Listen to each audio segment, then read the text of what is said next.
Hello BookTube, how are you? My name is Dennis and you're watching The Intellectual Reads. Today I will be sharing my thoughts on The Man with the Golden Arm, a novel written by Nelson Algren, the first novel to win the National Book Award in its infancy, and a novel that has had a invigorated desire from me to read all of his further works. I discovered Nelson Algren after reading Never a Lovely So Real, which was a biography written by Colin Asher, a biography of this forgotten author in our day and age. And what specifically brought my attention to him is the fact that the author who invigorated my own passion for reading, which was Ernest Hemingway, praised him so much. The fact that he encouraged Nelson Algren to keep writing, the fact that he handed out his book all over Cuba, made it one of my goals this year to read works of his.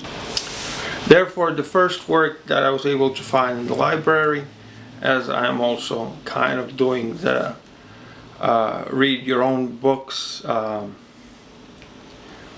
challenge this year, and trying to purchase as little books as possible, possibly not at all, other than the subscriptions that I have.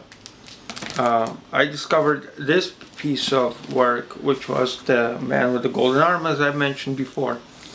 And so I'm going to try and go into the plot summary before I go more into depth into Nelson Algren himself. To give kind of a small plot summary about this work, we are dealing with the character Frankie the Machine and his mate the Sparrow, who he refers to as the Punk. And they have this kind of a father-son relationship where the Sparrow is a tough guy who lives out on the streets. He actually makes money by stealing dogs and reselling them. And he will often paint these dogs, he will spray paint them and make them into other breeds. And whatever is in demand, he kind of steals a dog who is similar to the dog that is wanted, and then he will recolor her and sell her off. He's a man who has lived his whole life out on the streets, and the only one person who he will let him bully him is Frankie the Machine. Frankie the Machine is a veteran who served in the Second World War, and now upon returning home, he is now amidst a number of his own battles, one of which is morphine. The central theme of this story is that Frankie the Machine is trying to kick his habit of morphine. His morphine addiction he blames on the war, which got him hooked onto the morphine, as well as his wife, who's now nags him whenever he's at home and sends him into fits. The reason that she nags him is because she's stuck in a wheelchair, the effects of an accident that happened when he returned from war, got drunk and drove into a pole with his wife in the passenger seat and injured her severely, so now that her life is tied to a wheelchair. All his wife really wants is for his affection and for him to wheel her around so that she's not stuck in this apartment. But Frankie is fed up with her, she can't move, he blames her for everything, and he tries to avoid being at home as much as possible, which leads him to continue his morphine addiction as well as dealing cards, for which he is famous. The Man with the Golden Arm, the title of the book, refers to Frankie himself. As he is a dealer, he considers his arm golden because he can do multiple tricks. He can do sleight of eye, where he can rake the pot more than it's supposed to be raked and make more money that way. He also claims to be a great drums player because of his golden arm, and various other things that involve doing things with your hands, he claims to be the best of. In essence, we follow Frankie and his sidekick, the Sparrow, who he refers to the punk, as we get an inside view of life in the rundown urban post-industrial Chicago, where, very similar to a book that I recently reviewed, Long Bright River, we are dealing with an urban atmosphere that all the opportunity has left its landscape, and now we are just full of people on the down low without any help and who are doomed,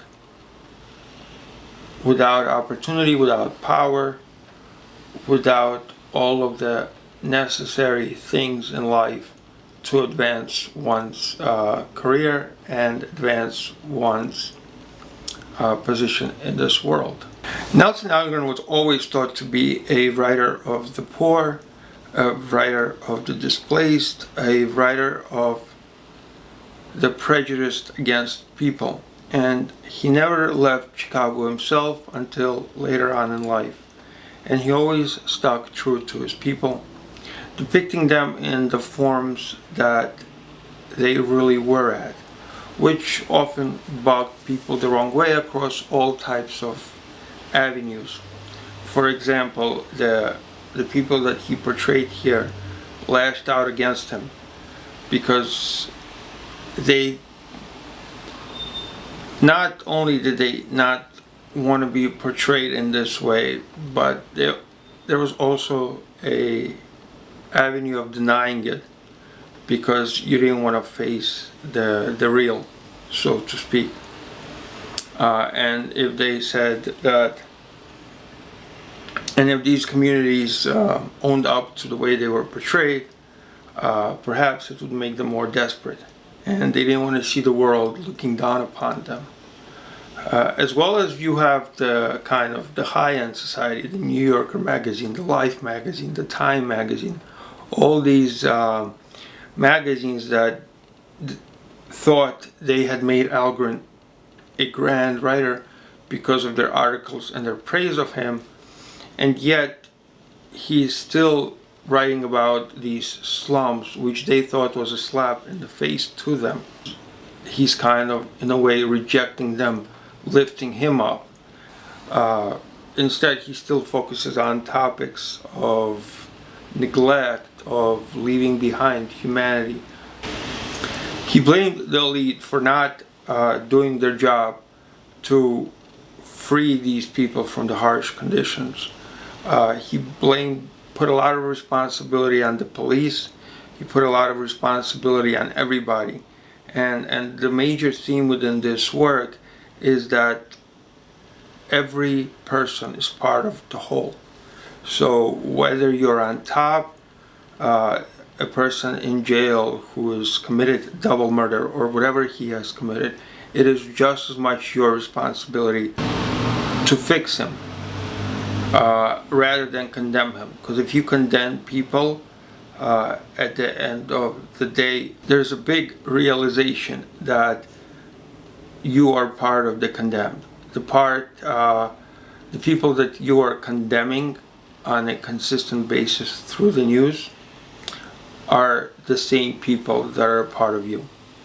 As much as you may want to deny it, we are all part of the same human race. So therefore, a lot of this responsibility is portrayed upon society as a whole in these works, and Nelson Algren has this ability to write so beautifully about the people that are left on the edge and the price we're eventually going to have to all pay for leaving them there. What I was glad about this book as well is the fact that this is the 50th anniversary critical edition, and so if you look here towards the end, there's a lot of great critical essays about Nelson Algren himself from many famous writers, such as a nice little story written by Kurt Vonnegut, where he goes back to a day when Salman Rushdie was visiting him after publishing Midnight's Children, a book I have not read yet. And Salman Rushdie praised Nelson Algren for giving him one of his best reviews for the book Midnight's Children that was coming out at the time. And so they are in Long Island at Kurt Vonnegut's house, and Salman Rushdie mentions Nelson Algren, and Kurt Vonnegut went on to tell him that actually Nelson Algren is now living in Long Island next to him in a town over. And so Rushdie says, you know, I have to visit this guy. This guy is just a great writer, and he's giving me one of my best kind of reviews on Midnight's Children. Can you organize that we meet him? And Kurt Vonnegut says, no problem, you know, actually tomorrow Nelson Algren himself is having a birthday party, and I will call up and we will organize that we will attend it. And so he calls Nelson Algren's house, and the police pick up, and Kurt Vonnegut and Kurt Vonnegut says, oh, this is the wrong number, sorry. And the police on the phone say, well, who are you calling? He's like, I was trying to get in touch with Nelson Algren. And the police go, no, you have the right number. And Nelson Algren just happened to have died of a heart attack the day before his birthday party. And so it was kind of a surreal story, because it let Kurt Vonnegut muse on the fact that at one time they were both teaching at the Iowa Writers Association, or the Iowa Writing School, the famous one in Iowa City.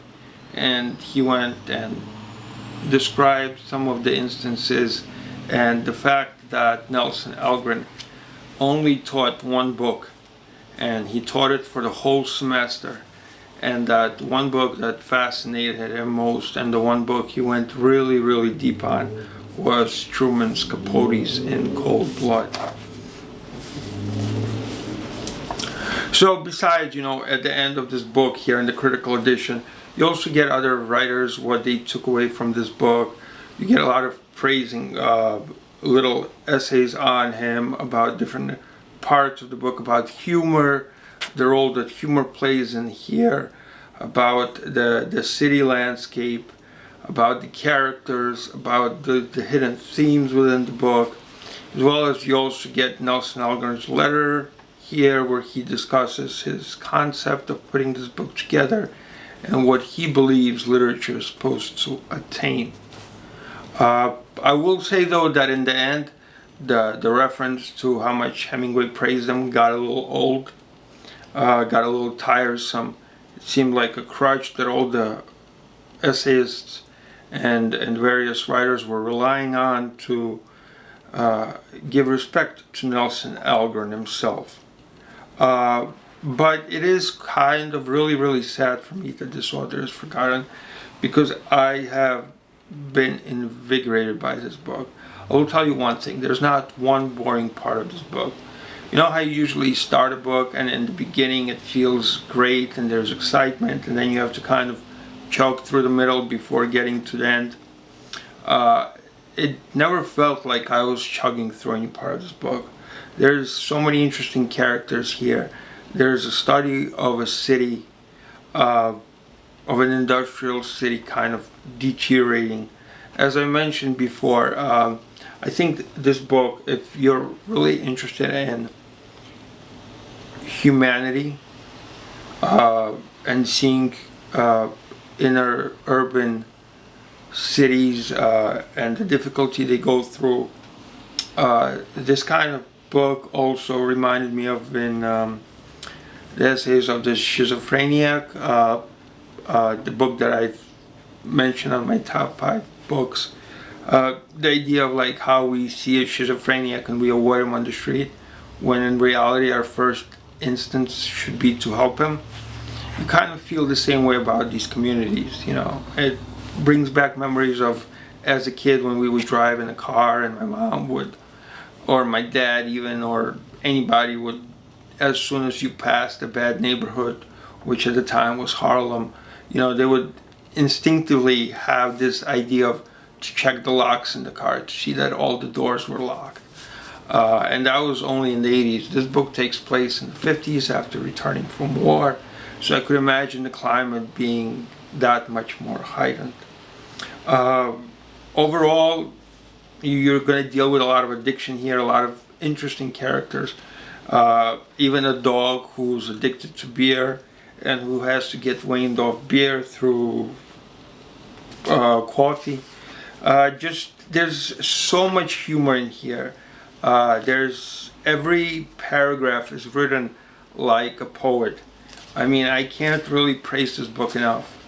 You know, I think I've mentioned this before on my various videos, especially on my BookTuber newbie tag, that what got me into reading was Hemingway. And I feel just as invigorated now with Nelson Algren, where I want to really read all of his works. Like, I'm so hooked, and I will be reading a lot more of him in the upcoming months, upcoming years. I would really love if somebody could tell me what their thoughts of this author are, if they had picked him up, if it in any way invigorates you to pick this book up. And I would just love to have somebody to bounce ideas off on this author, and I would like to convey my passion and excite anyone watching to really pick this up. This was a 5-star book for me, wholeheartedly, and this book was turned into a movie of which Nelson Algren really didn't profit from and didn't get any money from any of the movie rights, but it did produce the best movie performance of Frank Sinatra's life, who plays the main character in this movie. I believe it's a movie from the 1950s, and if you just search The Man with the Golden Arm on YouTube, you could find that movie in its full length. So again, thank you for watching, and my one wish is that I encourage at least one person to read this work. This is up there really with Hemingway, and I'm sure that as I read more and more of his stories, many of which were praised in the little essay sections here, I'm going to only appreciate him more and more. Again, thank you for watching, and have a great rest of your week.